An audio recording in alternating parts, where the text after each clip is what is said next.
অটোটা আসতেছে, আমরা পিছে অটো, ওরা সামনে অটো।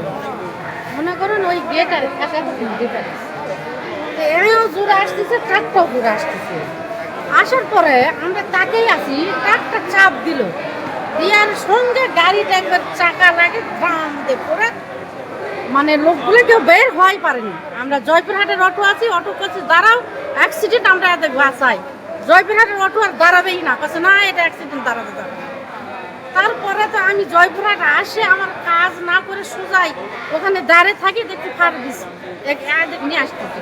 তারপর মেডিকেলে আসে দেখলাম আমাদের পার্শ্ববর্তী মারাই গিয়ে গেছে, একটা মহিলা, একটা ছেলে ড্রাইভার, আর 3-4টা মহিলা খুব দ্রুতভাবে আহত। একটা মহিলার পা কাটে পড়ে গেছে, 2টা মহিলা কথা বলতে পারতেছে, আর একটা মহিলা কোনো শেষ নেই। ওখানে স্থানীয় যেরকম লোকজন ছিল ওখানে ওখান থেকে আসে শুনলাম আমরা যে অটোটা 5 থেকে আসতেছে, ওই অটো আমরা 5 থেকে ছাড়াই দিলাম জোরবাটা যাত্রী নিয়ে। ওই অটো আমাদের স্ট্যান্ডে গেলে আসতেছে, আর ট্রাক জোরবার থেকে যাচ্ছে।